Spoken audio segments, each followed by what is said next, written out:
Irmãos, Mateus capítulo 7, abra sua Bíblia conosco.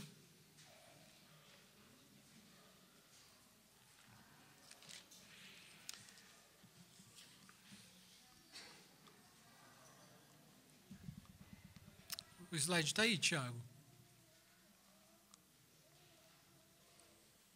Volta para mim, por favor. Eu passei aqui para ver. Aí tá bom. Mateus capítulo 7, versículo 13 até o verso de número 29, até o final do capítulo.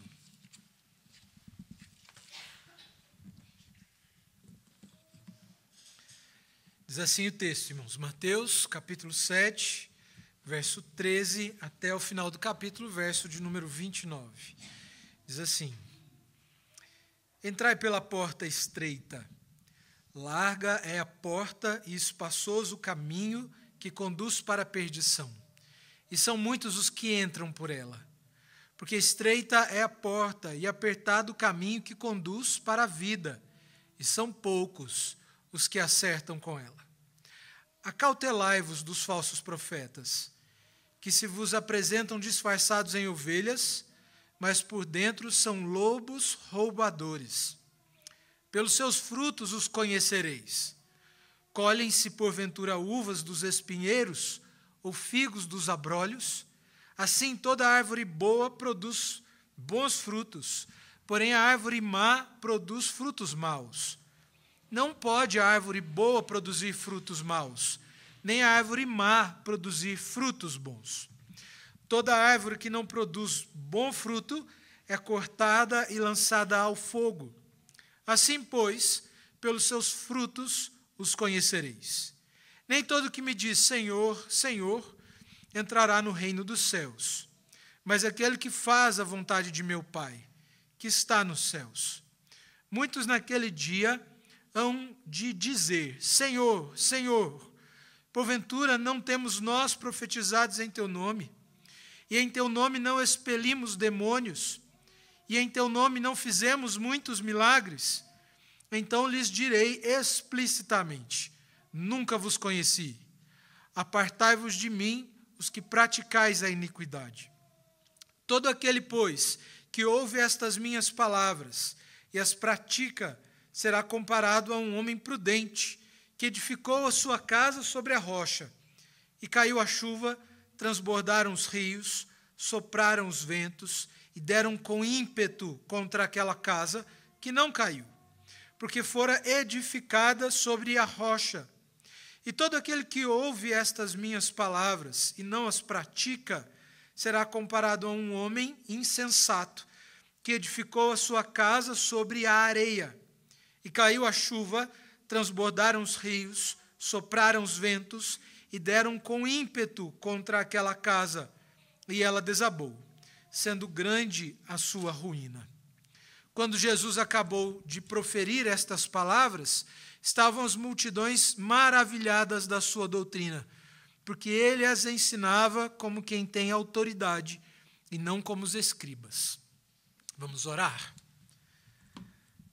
Pai bendito, nós rendemos graças a Ti neste momento em que ouvimos a leitura da palavra do Senhor.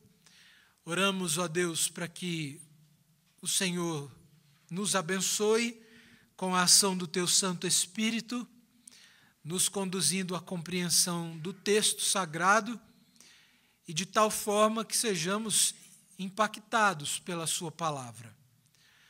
Que a Sua palavra, ó Deus, venha ao nosso encontro como uma marreta, Pai bendito, que esmiuça a penha, que quebra o nosso coração e aponta para a necessidade que temos de um Salvador. Que este tempo que nós vamos nos dedicar à meditação no texto sagrado, que nossa mente esteja completamente voltada ao Senhor. E que, apesar de nós, o Teu Espírito possa aplicar a Sua palavra no nosso coração, guiando-nos à edificação e à conversão. Em nome de Jesus é que nós oramos ao Senhor. Amém.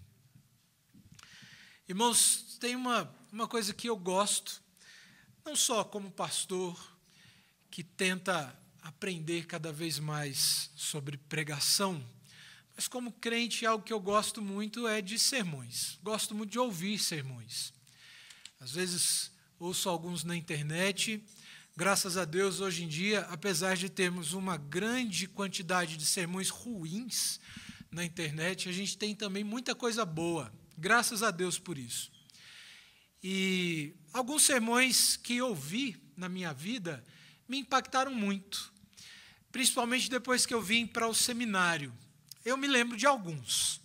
Eu me lembro do primeiro sermão que eu ouvi do reverendo Augusto Nicodemos, pregando lá na primeira igreja. Foi a primeira vez que eu fui à primeira igreja presbiteriana de Belo Horizonte e a primeira vez que eu ouvi pessoalmente pregando. E lembro que a mensagem, ela era uma mensagem que tinha um foco maior em casais, porque era o encerramento de um encontro de casais, mas a pregação me impactou demais. Me lembro também, ainda no seminário, de ter ouvido o reverendo Hernandes Dias Lopes, que também é muito conhecido, e ele pregando na 8ª Igreja Presbiteriana, igreja próxima ao seminário. Fui com alguns colegas lá ouvi-lo pregar, e também foi muito impactante. Eu me lembro, inclusive, que depois de ouvi-lo, e o culto acabou, eu e meus amigos, a gente se levantou, foi embora, e sem ninguém falar um com o outro, porque a palavra ainda estava marretando na nossa cabeça. E foi muito impactante, de fato. Me lembro de outros. Me lembro de alguns sermões que ouvi na Conferência Fiel, que é uma conferência que a editora Fiel promove para pastores e líderes. Me lembro de um pastor chamado Stuart Olliott, já um idoso, já um senhor, pregando no texto de Jonas. Ele pregou 4 sermões naquela conferência. Cada sermão em um capítulo do livro do profeta Jonas. E lembro que o tema dos sermões, o tema de todo o sermão, dos 4 sermões, foi o sucesso do profeta que fracassou. Isso ele apontava para o final do tempo de Jonas em Nínive, quando, ao invés de se alegrar pela redenção dos ninivitas, se entristeceu, porque, na verdade, ele esperava que Deus derramasse ali fogo sobre a cidade e consumisse a cidade. Me lembro também de um outro pastor chamado Donald Carson, que pregou sobre o seguinte tema: o Deus presente. E me lembro de algo que ele disse em relação à ceia do Senhor, que me chamou muito a atenção, dizendo que as palavras que estão presentes na narrativa da instituição da ceia, elas só estão presentes no texto das Escrituras na narrativa da queda. O que é interessante, porque em Gênesis, quando o texto diz que Adão tomou do fruto e comeu, essas 2 expressões, elas narram aquilo que foi a causa de todo o pecado e de toda a consequência do pecado no mundo. Mas a outra vez em que a palavra se repete é na ceia, onde o texto vai dizer: tomai e comei. A diferença é que, no primeiro momento, as palavras elas fazem referência a um ato que trouxe como consequência para o mundo a morte, por causa do pecado. Mas na segunda, quando Jesus diz tomai e comei, é uma referência à vida que nós temos em Cristo. Isso me impactou demais. E achei muito interessante. E poderia dizer outros sermões que, depois de ouvi-los, fiquei com o texto na cabeça durante muito tempo. Mas é claro que quando a gente pensa nesses grandes pregadores, homens que pregam muito bem, que são fiéis na exposição das Escrituras, nós precisamos entender que esses homens são meros reprodutores, eles estão apenas reproduzindo aquilo que o grande pregador ensinou, que é Cristo Jesus. As palavras desses homens, elas não são de autoria própria, mas elas são as palavras do próprio Cristo Jesus. Se nós pensarmos em alguém que foi um grande pregador, nós podemos, com toda a certeza do mundo, fazermos uma referência a Jesus. Jesus foi um grande pregador.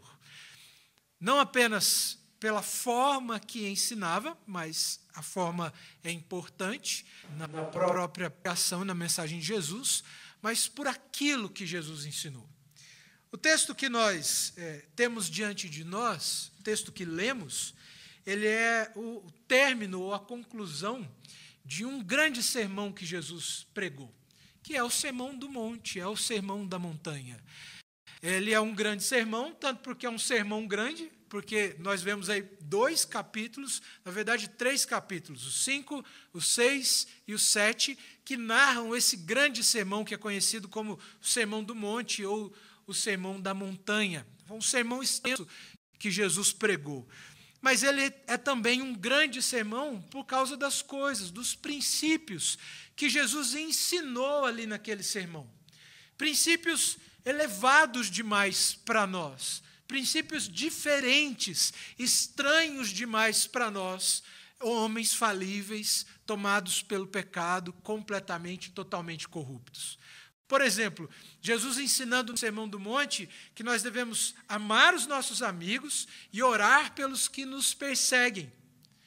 Quando Jesus ensina, por exemplo, que bem-aventurado são aqueles que sofrem ou aqueles que choram, e bem-aventurados são aqueles que serão perseguidos por causa do nome de Jesus.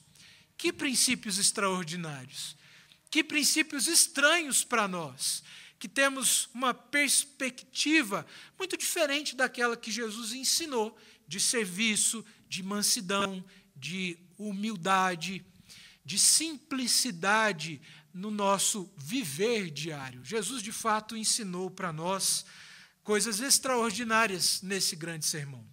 Quando você pensa nesses princípios, você muito provavelmente é levado a pensar que é impossível viver como Jesus ensina naquele texto, que é impossível viver de acordo com esses princípios que o próprio Jesus nos ensina nesses 3 capítulos dentro do Evangelho de Mateus. Mas quando nós chegamos no final desse sermão, ou seja, no texto que nós lemos, nós vemos que Jesus ele está fazendo para nós aqui agora um convite.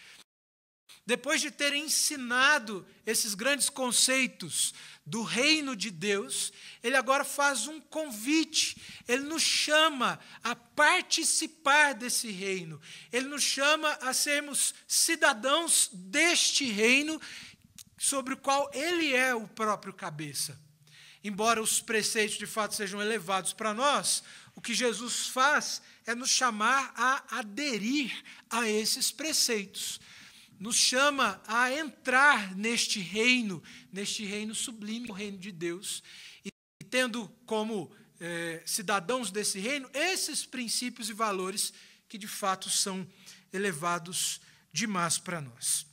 É claro que quando a gente chega no final desse texto, então, e a gente vê que no final do Sermão do Monte, o Senhor ele nos chama a uma resposta a toda aquela mensagem que ele nos ensinou, nós devemos considerar esse chamado, nós devemos considerar esse convite que Jesus faz. Entendendo que o convite que Jesus faz e o chamado de Jesus para nós é um chamado, a princípio, a uma decisão. Depois de ouvir a mensagem do Evangelho, depois de ouvir a pregação de Jesus, o chamado, a princípio, é um chamado para decisão. Nós precisamos decidir. Nós precisamos resolver no nosso coração o que agora a gente vai fazer com tudo isso. É o que Jesus está dizendo ali aos seus discípulos. Olha, vocês ouviram isso, porque Jesus não está falando só com os 12, mas ele está falando com uma vasta multidão de discípulos que o seguiam, de pessoas que estavam aos seus pés e prestavam atenção aos seus sermões. Jesus está chamando essas pessoas a uma decisão. E essa decisão a que Jesus chama os seus ouvintes agora é uma decisão que diz respeito também a um compromisso, que diz respeito a um comprometimento. E nós vamos poder entender um pouco mais a respeito disso à medida que nós considerarmos o texto que nós lemos. Num primeiro momento, nós podemos ver... Tiago, por favor, passa para mim. Pode passar aí até o primeiro ponto. Pode passar mais uma vez, que é a referência do texto. Isso. Nesse primeiro momento, nós podemos considerar que o chamado de Jesus, de decisão e de comprometimento, ele é um chamado que exige de nós alguma postura. E aquilo a que o Senhor Jesus nos chama, ou seja, a fazermos parte desse reino, é um chamado que exige de nós renúncia e é um chamado que exige de nós discernimento. E nós podemos considerar isso nesses primeiros versos. Tiago, por favor, passe mais uma vez, onde o texto vai falar para nós a respeito da porta e a respeito do caminho. Olha o que os versos iniciais dizem, desde o versículo de número 13. Entrai pela porta estreita. Larga é a porta e espaçoso o caminho que conduz para a perdição. E são muitos os que entram por ela. Porque estreita é a porta e apertado o caminho que conduz para a vida. E são poucos os que acertam com ela. O convite de Jesus, portanto, é um convite ao reino de Deus. Jesus está fazendo aqui um convite para que nós sejamos parte deste reino de Deus. E a forma com que Jesus faz esse convite é muito interessante, porque ele está dizendo que para entrar neste reino, nós precisamos, então, entrar por uma porta. É uma linguagem figurada que Jesus usa para se referir à decisão que ele chama agora os seus ouvintes a tomarem. Entrar ao reino de Deus, ou entrar no reino de Deus, é entrar por uma porta. E o que Jesus vai dizer para nós, no entanto, é que essa porta, ou entrar por essa porta, é uma decisão que requer de nós certo esforço, mas também uma consciência a respeito da decisão que nós estamos tomando. Isso porque, segundo o texto das Escrituras, essa porta ela é estreita. E o que o texto vai dizer para nós é que são poucos os que entram por ela. Não são muitos. Agora, é claro que não são muitos se nós consideramos aqueles que entram pela porta que é larga e pelo caminho que é largo e espaçoso. Porque o texto de Apocalipse, por exemplo, vai se referir aos crentes como uma multidão. São muitos. No entanto, quando nós consideramos aqueles que entram pela porta espaçosa, são poucos aqueles que entram pela porta estreita. E isso porque entrar pela porta estreita implica em alguns dissabores. Há sabores, mas há dissabores também. Entrar pela porta estreita é glorioso porque se refere, por exemplo, às declarações de Jesus em relação aos crentes, em relação àqueles que entram agora no seio da comunhão do Pai. Esses, por exemplo, são aqueles que, aqui o texto no capítulo 5 faz referência, dizendo que são abençoados, serão consolados, herdam a terra, são possuidores do reino de Deus. Há recompensas gloriosas para aqueles que, então, entram por essa porta, que é estreita, segundo o texto, mas que é recompensadora. E os dissabores? Os dissabores, eles desrespeitam, por exemplo, aquelas situações a que nós estamos sujeitos à medida em que optamos e decidimos pelo Evangelho de Cristo Jesus. Ainda no capítulo 5, nós podemos ver, por exemplo, que o texto faz referência aos cristãos como aqueles que são perseguidos, dissabores. Ou faz referência aos cristãos como aqueles que precisam abrir mão de seus conceitos pessoais e até mesmo daqueles prazeres que o mundo pode oferecer, mas que são essencialmente pecaminosos. Abrir mão de determinados conceitos, mesmo que eles estejam em discordância com os princípios e os valores do reino de Deus, exigem de nós um esforço muito grande. Porque se tem uma das coisas que nós temos muita dificuldade, irmãos, é abrir mão das nossas próprias opiniões. Porque isso significa que nós chegamos à conclusão de que estamos errados.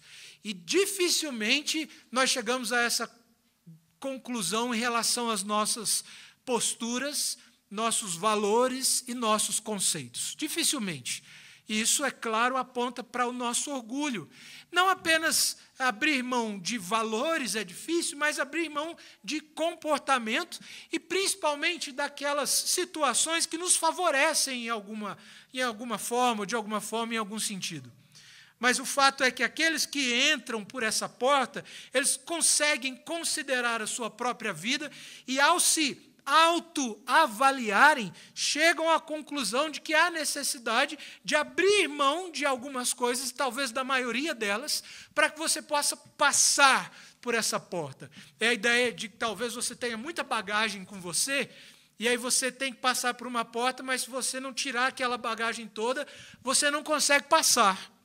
E aí, então, para entrar por essa porta, você precisa abrir mão de toda uma bagagem que talvez você traga com você, mas que não seja coerente com esse reino do qual agora você faz parte. Mas não são todos, no entanto, irmãos, que estão dispostos a abrir mão dos prazeres que essa vida pode oferecer. Não são todos que estão dispostos a abrirem mão dos seus próprios conceitos, ainda que para herdarem algo muito maior do que prazeres efêmeros e passageiros que essa vida pode nos dar. Não são todos que estão dispostos a sofrerem perseguições por causa do Evangelho ou abrir mão de certas vantagens ou favores que esse mundo pode nos dar, ainda que não sejam lícitos e ainda que, sendo lícitos, não estão de conformidade com o Evangelho. Mas aí Jesus vai dizer o seguinte: se você não quer entrar por essa porta, tem uma outra. Essa outra porta, ela é larga, ela é espaçosa. E o caminho que você tem depois é tão largo quanto ela. Não exige de você abnegação alguma, não exige que você abandone nada.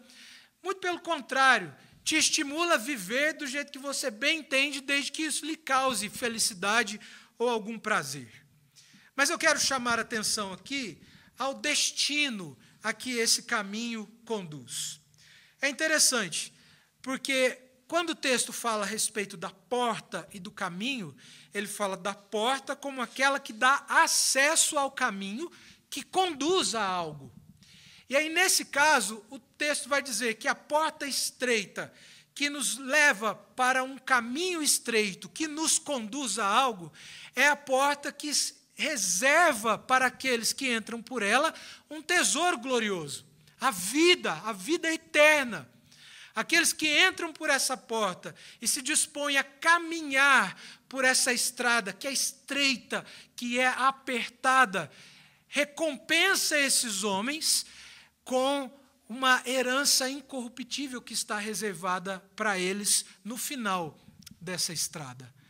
Mas o texto vai dizer que aqueles que entram pela porta larga e que caminham pela estrada fácil, talvez bem pavimentada, reserva a esses homens um destino terrível.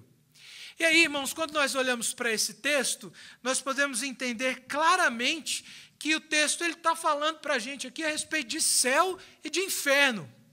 E ele está dizendo para nós que aqueles que almejam o céu precisam necessariamente abrir mão de valores e de conceitos que não estão em conformidade com os princípios e valores do reino de Deus. Eu li uma vez um livro muito interessante que falava sobre santificação, e o autor do livro faz a seguinte pergunta: bom, as pessoas elas querem ir para o céu, mas elas querem viver nessa terra, e aí eu estou parafraseando o que ele diz, do jeito que o diabo gosta. A conclusão dele é a seguinte: se você não quer viver aqui de uma forma que esteja em conformidade com o reino de Deus, o que você vai querer fazer lá no céu? Porque lá não tem nada daqueles prazeres que você cultiva aqui e que estão em desconformidade com esse reino. O que o texto vai mostrar para nós, então, é que aqueles que entram por essa porta são aqueles que entendem que há necessidade de abrir mão de seus pecados para que, então, possam entrar por essa porta e caminhar por essa estrada, para que possam alcançar o céu. No entanto, o que é interessante é que o texto bíblico, no texto de João, no capítulo 10, verso 9, vai dizer para a gente que essa porta que nos admite no caminho é o próprio Jesus, é o próprio Cristo. Se você está se perguntando, então, o que significa entrar por essa porta? Ou talvez quem seja essa porta? É claro que em alguns textos a gente sempre corre o risco de fazer algumas perguntas que nos levam a uma interpretação fantasiosa ou alegórica. Mas nesse caso aqui, nós podemos dizer com muita tranquilidade isso, porque o texto diz: quem é a porta? É o próprio Jesus. Entrar pela porta, portanto, significa receber a Cristo em seu coração como Senhor de sua vida, permitindo e se submetendo às suas diretrizes para a nossa caminhada cristã até o céu, nos submetendo às suas diretrizes e ao seu padrão de conduta, para que no final da nossa peregrinação nós possamos alcançar aquele tesouro que está reservado para os crentes. Aí talvez você se pergunte assim, então, se entrar pela porta é receber a Cristo, o que significa entrar pela porta espaçosa ou larga? É rejeitá-lo, rejeitar a Cristo, rejeitar a sua mensagem, rejeitar o Evangelho. Para você entrar pela porta larga e espaçosa, basta rejeitar ao Senhor Jesus. O texto vai nos mostrar, portanto, irmãos, que a decisão que nós somos chamados a tomar pela mensagem do Senhor Jesus nesse texto é qual caminho nós vamos escolher. Ou nós vamos receber a Cristo como Senhor das nossas vidas, ou nós vamos simplesmente rejeitá-lo. Me lembro aqui do texto de Josué, no capítulo 24, quando o povo de Israel estava prestes a entrar na terra de Canaã, ali eles já haviam conquistado a terra prometida, eles ouvem de Josué a seguinte admoestação: escolhei hoje a quem servais, escolhei hoje a quem vocês vão servir. E aí Josué então diz: eu e minha casa serviremos ao Senhor. A decisão que o texto nos chama a tomar é uma decisão de ou nós recebemos a Cristo e vamos alcançar esse tesouro prometido, ou nós o rejeitamos e recebemos assim o juízo e a condenação final. Mas o texto ele nos mostra que depois que nós respondemos, e isso pensando de maneira positiva, a mensagem do Evangelho, recebemos a Cristo, há uma estrada pela qual nós temos que caminhar. E o texto vai dizer que essa estrada ela é estreita. E de maneira muito clara, irmãos, nós entendemos que essa estrada ela é referência a uma vida cristã, ou a vida cristã, e uma referência à nossa responsabilidade de desenvolvermos a nossa santificação. Caminhar por essa estrada, ou caminhar pela estrada da luta contra a carne, da luta do espírito contra a carne, não é uma caminhada fácil. A Bíblia ela descreve a caminhada cristã como uma caminhada sobre o deserto, ou seja, que traz sobre aquele que caminha diversas situações adversas, diversas situações que expõem o cristão a riscos e a perigos. O texto ele vai dizer, portanto, a partir dos versos de número 15 até o verso de número... aqui no texto, até o verso de número 20, eu vou pedir para o Tiago passar, acho que já deu aqui. Pode voltar, Tiago. Isso, beleza. Ele vai nos mostrar, então, que o cuidado que nós devemos ter nessa nossa caminhada cristã, ela é um cuidado em relação aos falsos profetas. O texto considera aqui, então, que aqueles que respondem positivamente à mensagem do Evangelho de Cristo Jesus, eles precisam necessariamente tomar cuidado com os falsos profetas. E o texto vai trazer isso para nós aqui como uma admoestação, uma advertência séria, quando ele diz: acautelai-vos. A expressão no texto grego aqui dá a ideia de que nós devemos manter a nossa mente fora deles. A expressão no grego para acautelai-vos faz referência a isso, manter a nossa mente fora deles, fora do alcance deles. Isso porque a maneira pela qual os falsos profetas nos conduzem à perdição ou ao engano é através da sua doutrina, é através daquilo que eles ensinam, é através da sua pregação, é através da sua ideologia. Nós devemos, portanto, manter a nossa mente fora desses que buscam, através daquilo que ensinam, nos aprisionar. A ideia que o texto faz referência aqui dos falsos profetas como roubadores é a ideia de homens, de fato, que se apropriam do que não é deles com o intuito de destruir. Os falsos profetas, então, eles são aqueles que, embora possam aparentar piedade, eles são, na verdade, emissários de Satanás. Eles são homens que têm o propósito de destruir. São homens que têm um propósito não de espalhar o reino de Deus, mas de ensinar uma doutrina que não esteja de acordo com o Evangelho de Cristo Jesus. E aí, quando nós consideramos o Evangelho, há muitas coisas que nós podemos ponderar acerca do que o verdadeiro Evangelho nos ensina e aquilo que os falsos profetas pregam e ensinam. Nós podemos dizer que uma característica dos falsos profetas é que eles normalmente ensinam o que as pessoas querem ouvir. Eles normalmente falam aquilo que o homem quer ouvir, aquilo que agrada o indivíduo. O que não é a mensagem de Jesus. É claro que quando nós ouvimos o Evangelho, nós somos confortados e consolados pela mensagem do Evangelho, mas Jesus constantemente nos confronta. Jesus constantemente, através da mensagem do Evangelho, nos exorta, nos repreende, mostra que nós somos pecadores, que nós precisamos nos arrepender, se nós quisermos desfrutar da salvação que Ele tem reservada para aqueles que creem nele. Nós podemos definir a mensagem do Evangelho, é claro que sendo muito cauteloso em relação ao que eu vou dizer, mas como uma mensagem que ela é politicamente incorreta. Ela diz para o homem o que ele não quer ouvir. É por isso que nós vemos, por exemplo, disse isso hoje de manhã, nós vemos Jesus advertindo aquelas pessoas que estavam querendo apedrejar a prostituta, mas ele vai dizer para ela, muda de vida, vai e não peques mais. Jesus, de maneira alguma, defende a continuação do pecado na vida daquela mulher. Ele a exorta a uma transformação. Ele a exorta a uma mudança de comportamento. Ele a exorta a abandonar os seus pecados. Os falsos profetas, no entanto, dizem assim, não há pecado. Não há do que se arrepender. Você é importante para Deus. Seja bem-vindo no nosso meio. Venha como estás. A parte do arrepende de vida e muda, eles negligenciam. Porque isso é o que as pessoas gostam de ouvir. As pessoas não estão confortáveis num ambiente onde elas são chamadas ao arrependimento.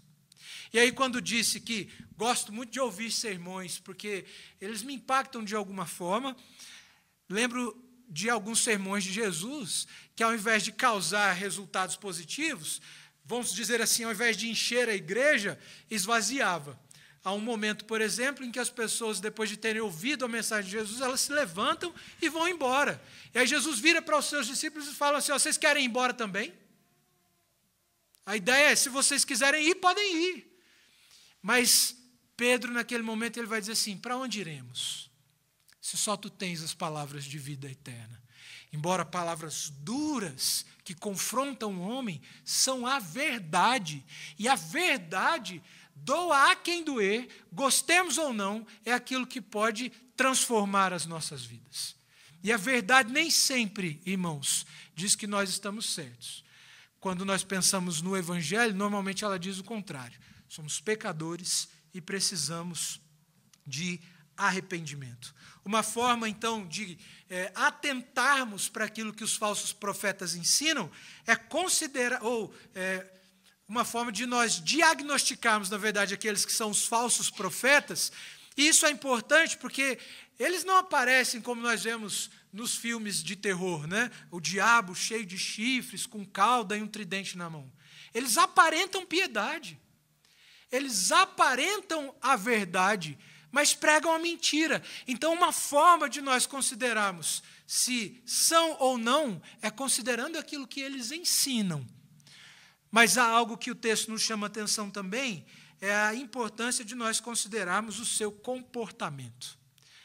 E aí o texto vai dizer que os falsos profetas, embora em algum momento eles possam até mesmo dizer alguma coisa boa, a sua conduta e o seu comportamento vai evidenciar o seu caráter. William Hendrickson, comentando o texto de Mateus, ele diz algo muito interessante. Ele faz a seguinte afirmação: o que o homem é em seu interior se expressa exteriormente em palavras e em atos. O texto vai dizer, então, que uma forma de nós considerarmos aqueles que são falsos profetas é considerando, primeiro, o que eles ensinam e considerando as suas atitudes e o seu comportamento. João Calvino, comentando o texto, ele faz a seguinte afirmação: nada é mais difícil do que falsificar a virtude. A ideia é que os falsos profetas, por mais que eles se esforcem, eles jamais vão poder mascarar eternamente aquilo que eles de fato são, ou aqueles que de fato eles são. O texto vai nos mostrar, então, irmãos, que nós devemos ser criteriosos e críticos para que não deixemos nos enganar por esses homens na nossa caminhada, na nossa peregrinação. E o texto faz uma advertência aqui, e essa advertência está na narrativa que aponta o final ou o destino desses homens. E o texto vai dizer que esses homens, que são os falsos profetas, serão cortados como uma árvore ruim, que não dá frutos bons, e serão lançados no fogo. Há um outro momento em que João Batista, se dirigindo aos fariseus, ele vai dizer a mesma afirmação, que a árvore que não produz bons frutos, ela é cortada e lançada ao fogo. Algumas pessoas usam esse texto para dizer que o crente ele perde a salvação. Mas perceba, o texto não está falando aqui de crentes. Quando João Batista afirma essa sentença, ele se dirige aos fariseus. E ele faz isso depois de os chamar ao arrependimento. No discurso, a princípio, João Batista vai dizer assim: raça de víboras, produzi, pois, frutos dignos de arrependimento. E agora Jesus, se referindo aos falsos profetas, orientando seus discípulos em relação a eles, vai se referir aos falsos profetas como aqueles para quem está destinado o fogo eterno, a justiça e a ira de Deus, porque esses homens se empenharam em destruir e não em edificar, ensinaram mentiras e não a verdade, embora em algum momento possam ter dito coisas que alegraram e afagaram o meu ego. Lembra do que Paulo diz lá em Timóteo, dizendo que nos últimos dias surgiriam homens e que esses ensinariam mensagens como que coceiras nos ouvidos. E é interessante porque o texto vai dizer que as pessoas elas seriam levadas por essas mensagens, que até certo ponto produz conforto, produz regozijo, produz uma certa alegria, né? Você que é casado sabe que uma coisa que é gostosa é a esposa fazer carinho na sua orelha. E o marido, ou a esposa da mesma forma, gosta do carinho. E o texto está dizendo que nos últimos dias surgiriam homens que pregariam mensagens como que acariciando as nossas orelhas. No entanto, nós deveríamos atentar para aquilo que eles ensinam, para que, embora a sua mensagem produza certo conforto, não sejamos enganados por aquilo que eles dizem e sejamos, com eles, arremessados para o fogo do inferno, porque nos deixamos levar pela sua mensagem, que é uma mensagem de mentira e não de verdade. O destino desses homens, portanto, é um destino terrível. Não é algo que nos agrada. É semelhante ao destino daqueles que optaram pela porta espaçosa. É semelhante ao destino daqueles que optaram pelo caminho largo, que rejeitaram a Cristo e decidiram viver as suas vidas de acordo com as suas próprias vontades e prazeres. Tiago, por favor. O segundo ponto do nosso texto, irmãos, ele nos mostra que esse chamado de Jesus, ele exige de nós prática. E isso é muito interessante, porque o texto está dizendo que havia algumas pessoas ali que estavam ouvindo o sermão de Jesus. Ao final da passagem, o texto diz que essas pessoas ficaram impactadas. E talvez essa seja uma reação nossa. Nós talvez possamos gostar de ouvir bons sermões, nós gostamos de ouvir boas palestras, bons pregadores, aquilo nos enriquece de alguma forma, nos chama a atenção, mas o texto vai mostrar para nós que ouvir apenas não basta, que é necessário praticar aquilo que se ouve.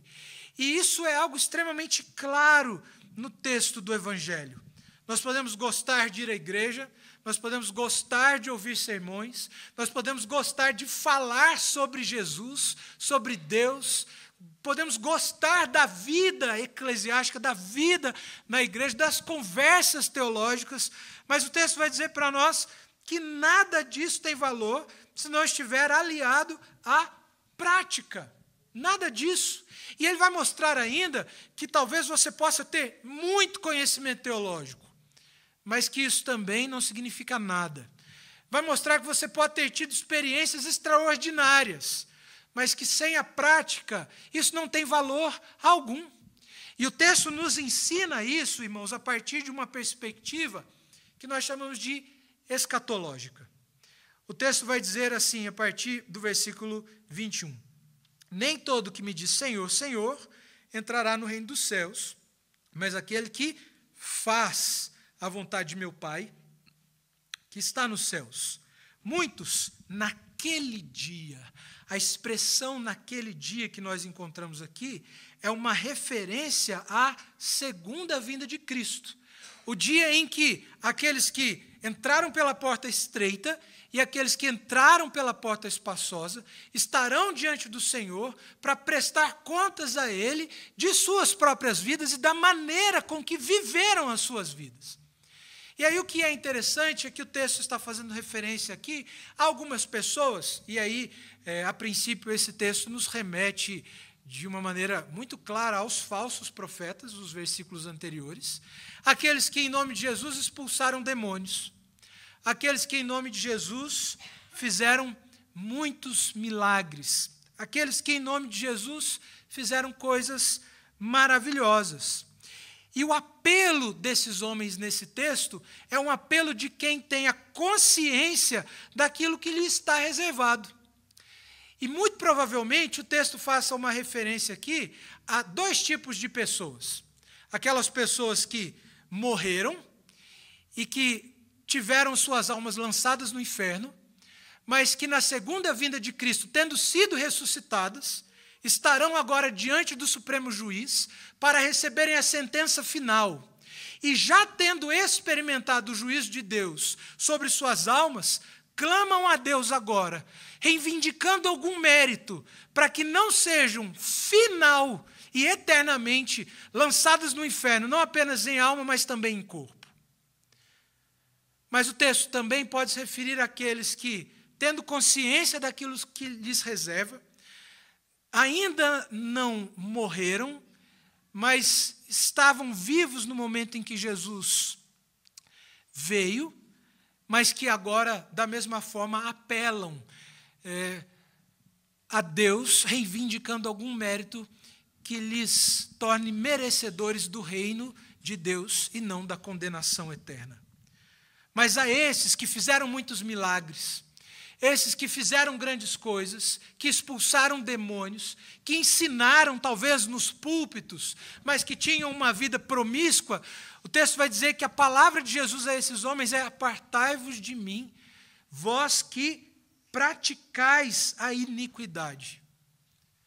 Em Lucas, no capítulo de número 13, a sentença que nós encontramos lá é: apartai-vos de mim, porque não vos conheço. Esses homens que, de certa forma, reivindicavam um relacionamento com Jesus, são agora condenados. Embora tivessem feito muitos milagres e muitas coisas extraordinárias, o texto vai dizer que o que esses homens faziam, na verdade, era a iniquidade. A ideia do texto grego aqui não é apenas homens que praticavam, mas homens que fabricavam a iniquidade. Tamanha depravação de seu caráter e de seu ser. Perceba que o texto está se referindo aqui a homens que, muito provavelmente, foram líderes de igreja. Muito provavelmente lideraram um grupo, fizeram milagres, coisas extraordinárias. coisas que nós normalmente hoje em dia identificamos como características de homens que de fato têm uma experiência com Deus e coisas assim. Mas o texto vai dizer que esses homens serão lançados no inferno, porque embora tivessem feito muitos milagres em nome de Jesus, o seu comportamento era promíscuo, era pecaminoso, era iníquo. Eles não só praticavam, mas eles eram os fabricantes, eles eram os feitores da iniquidade. Mas o texto ele nos chama a atenção a partir do versículo de número, não apenas a partir desses versos que lemos, mas a partir também do versículo de número 24, porque, a princípio, o texto dá a ideia de que aqueles que devem atentar para a prática são apenas aqueles que exercem algum tipo de liderança eclesiástica, pastores, presbíteros ou quem quer que seja.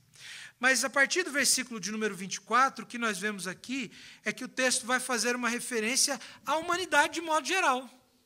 Faz referência aqui ao homem de modo geral. Se você olhar o capítulo de número 13, você vai perceber ali, se não me engano, dos versos 13 a 14, que a palavra de Jesus, quando ele diz, apartai-vos de mim, vós que praticais a iniquidade, é uma palavra que ele dirige aqui, não aos falsos profetas, mas àqueles que agora ele chama a entrarem no reino de Deus. Ele chama a entrarem pela porta estreita, ou seja, ele chama a recebê-lo em seu coração. E sabe o que é interessante? É que em Lucas, o que Jesus vai dizer é que a reivindicação desses homens para entrarem no reino de Deus não é o fato de que eles fizeram milagres no nome de Jesus ou expulsaram demônios, mas é o fato de que eles comeram na presença de Jesus, é o fato de que Jesus ensinou nas suas ruas, e Jesus vai dizer assim, apartai-vos de mim porque não vos conheço. Esses que reivindicavam certa amizade ou relacionamento com Jesus são, no final, rejeitados por ele, porque, na verdade, a única coisa que eles faziam era praticar a iniquidade. Agora, obviamente que Jesus sabia quem essas pessoas eram, mas como nós bem entendemos e sabemos, o conhecimento a que o texto refere não é apenas aquele conhecimento intelectual que diz respeito à ciência da existência de um indivíduo, mas é um conhecimento de amor, é um conhecimento e um amor eletivo, salvífico. O que Jesus está dizendo aqui é, não me relacionei com vocês, não é não vos conheço porque não tenho ideia da existência, mas é não me relaciono com vocês, não tenho amizade com vocês. É desse tipo de conhecimento que o texto está dizendo. E Jesus está dizendo isso para homens que fizeram milagres, para homens que estiveram na sua presença, comeram com ele e que presenciaram o seu ensino. Já percebeu como isso é impactante para nós? Nós comemos da mesa e da ceia do Senhor, nós participamos dos cultos, nós ouvimos os sermões, mas talvez no último dia Jesus vai dizer para a gente assim, apartai-vos de mim, vós que praticais a iniquidade. Ouvir só não basta, irmãos. Conhecer só não basta. Comer da ceia, ser pastor, ser membro de uma igreja, gostar do Evangelho, gostar de ouvir a respeito de Jesus, nada disso tem valor se nós não praticarmos. E isso porque a prática é uma evidência de que nós entramos, de fato, por essa porta estreita, de que nós recebemos, de fato, a Cristo como Senhor das nossas vidas, que norteia a nossa prática. Se eu tenho a Cristo, de fato, como meu Senhor, o meu comportamento vai ser norteado pela sua palavra. Se eu não tenho, o meu comportamento vai ser norteado pela minha própria vontade, pelas minhas próprias inclinações. Portanto, o que o texto diz para nós é que talvez muitos de nós, muitos daqueles que estão hoje, no domingo, a esse horário, assentados nos bancos das igrejas, ouvindo o Evangelho, serão naquele último dia rejeitados por Cristo, porque na verdade não receberam, mas praticavam a iniquidade. O texto nos mostra, então, verso 24 até o verso 27, que é sábio, portanto, aquele que ouve a palavra de Deus e a pratica, mas é estúpido aquele que ouve e a rejeita. E aí o texto diz isso a partir de uma ilustração, mostrando que aqueles que ouvem a palavra e a praticam são como aqueles que edificam a sua casa sobre a rocha. E o texto vai dizer que aqueles que edificam a sua casa sobre a rocha são, portanto, capazes de superar e de resistir às adversidades, ao passo que aqueles que constroem a sua casa sobre a areia não são. Olhe como é interessante a relação disso com essa nossa caminhada cristã, nessa estrada que é estreita, na luta pela santificação. Se nós edificarmos a nossa vida sobre a rocha, e essa rocha que é obviamente uma referência ao próprio Cristo, ele é a rocha sobre a qual nós devemos edificar as nossas próprias vidas, nós teremos forças para resistir às adversidades no dia mau. Mas aqueles que edificam sua casa sobre a areia não serão capazes de suportar as adversidades. Se nós colocamos a nossa esperança de fato em Cristo Jesus e edificamos as nossas vidas sobre a palavra, nós vamos entender, por exemplo, que a vida cristã está repleta de adversidades. E nós teremos, não pelas nossas próprias forças, mas pelo alicerce sobre o qual nós edificamos as nossas vidas, capacidade de resistir à adversidade. E aí me refiro aqui a todo tipo de situação na vida humana em que nós, como crentes, estamos sujeitos a problemas. Casamento, problemas com os filhos, problema no trabalho, problemas de relacionamento de modo geral, problemas na própria igreja, as expectativas que nós fazemos, ou as adversidades, sejam elas quais forem. Aqueles que edificam a sua vida sobre a palavra de Cristo serão capazes, não pela sua própria força, mas pela força do próprio Senhor Jesus, de resistir às adversidades no dia mau. Mas aqueles que deram ouvidos, por exemplo, aos falsos profetas e que não foram preparados para as adversidades, porque de fato creram de alguma forma que a vida cristã seria mil maravilhas, não serão capazes de suportar as adversidades. Isso o John Piper diz, por exemplo, quando ele fala a respeito da teologia da prosperidade, dizendo que aqueles que depositam a sua confiança nesse tipo de doutrina não serão capazes de suportar as adversidades. Sabe por quê? Porque essa doutrina diz assim, se você é crente, você vai ser rico. E aí, de repente, você é mandado embora do seu trabalho. Como é que fica isso? Diz assim, não, se você é crente, você não vai ter problema de saúde. E, de repente, você adquire um câncer. Como é que você lida com isso? Diz assim, não, se você é crente, você não vai ter problema na sua família. E, de repente, você vê o seu casamento passando por crise. Como é que você lida com isso? Essas doutrinas, portanto, elas não preparam o crente para a adversidade, para o dia mau. A tempestade vem e derruba a casa. Mas quando nós edificamos as nossas vidas sobre o fundamento que é Cristo Jesus, nós estamos prontos para suportar as adversidades, sejam elas quais forem. Porque, afinal de contas, a nossa esperança e o nosso coração está naquilo que está reservado para nós no final dessa caminhada, que é a salvação plena em Cristo Jesus. Por fim, verso 28 até o verso 29, o texto faz referência aqui à autoridade de Jesus para dizer tudo isso para a gente, para nos chamar a atenção, para fazer esse convite. E o texto vai nos mostrar que as pessoas estavam ali impactadas com o ensino de Jesus. Há muitos motivos que nós podemos considerar como motivos pelos quais as pessoas ficaram impactadas ali. Tanto pelo conteúdo daquilo que Jesus ensinou, seus valores, os valores do reino, os princípios escatológicos da salvação, do arrependimento, da necessidade de confissão de pecados, sobre céu e inferno. As pessoas estavam impactadas com aquilo que Jesus ouviu. A forma com que Jesus pregou, obviamente, também é uma forma que nos chama muito a atenção. E Jesus dá uma aula de como se deve pregar um sermão nos momentos e nos sermões que ele pregou. Mas o que o texto vai mostrar para nós aqui, o que mais chamou a atenção daquelas pessoas em relação à forma, é que ele ensinava como quem tem autoridade. E essa sua autoridade, ela é diferente, por exemplo, da maneira com que os escribas ensinavam, ou os fariseus ensinavam. Isso porque, na verdade, a autoridade deles, ela era proveniente de terceiros, e eles buscavam fundamentar as suas afirmações a partir de citações que não tinham o peso da palavra de Deus. Mas Jesus ensina a partir de si mesmo.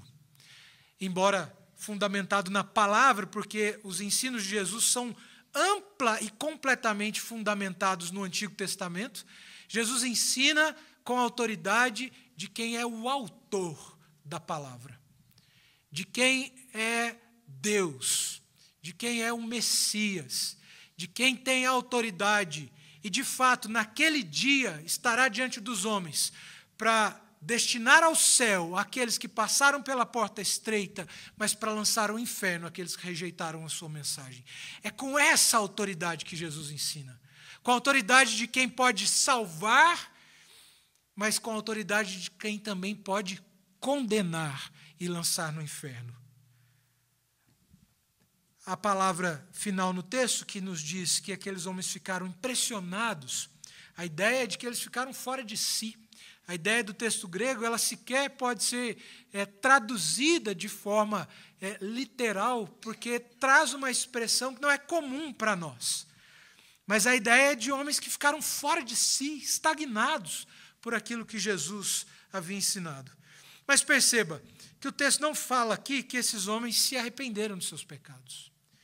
Nesse sentido, irmãos, nós devemos entender que, às vezes, quando nós ouvimos a palavra de Deus, os sermões, aquilo pode ficar na nossa cabeça, mas, às vezes, a única coisa que nós temos, de fato, é crise de consciência. E crise de consciência passa. Crise de consciência não produz arrependimento. Crise de consciência não é proveniente de conversão. Crise de consciência Judas teve e se matou por causa disso, mas foi condenado. Portanto, diante da palavra de Deus, nós devemos, sim, reagirmos a ela, porque ela de fato nos impressiona e é elevada demais para nós. Mas aquilo que o Senhor Jesus nos chama é uma resposta. Você pode ficar impressionado, você pode se interessar, você pode achar muito bonito e filosoficamente interessante a mensagem do Evangelho. Mas se você não se arrepender de seus pecados, se você não crer em Cristo de todo o seu coração, se você não mudar de vida como uma consequência da fé que agora você tem em Cristo Jesus e do arrependimento pelos pecados que você cometeu, de nada isso vale. De nada isso vale. O Senhor Jesus nos chama, então, a uma decisão e um compromisso com Ele e com a sua palavra. Aqueles que optam, portanto, por Cristo, são aqueles que passam pela porta estreita. E olhe, a mensagem é clara, você vai enfrentar lutas, você vai enfrentar dificuldades. A caminhada cristã, ela é árdua. O autor dos Hebreus descreve a caminhada cristã como uma caminhada que promove a agonia, tamanhas angústias a que nós estamos sujeitos enquanto vivermos a vida cristã. Mas o texto vai dizer que nós devemos, portanto, considerar aquela nuvem de testemunhas que suportaram as adversidades, embora elas tenham sido muitas, perseveraram nessa caminhada, terminaram a corrida. Segundo o próprio apóstolo Paulo diz, completei a carreira, terminei a corrida, guardei a fé. A vida cristã, ela traz adversidades. Se você crê em Cristo Jesus, se tem algo que você pode esperar nessa vida, é dificuldades, é sofrimento. Mas o que o Evangelho nos mostra é que o nosso coração está não na estrada em si, mas no destino final, na glória que está reservada aos crentes em Cristo Jesus. Daqueles que, conscientes das abnegações a que deveriam se sujeitar, perseveraram nessa caminhada e alcançaram a coroa da glória que está reservada para os crentes. Que Deus nos ajude, irmãos, a fazermos a boa escolha.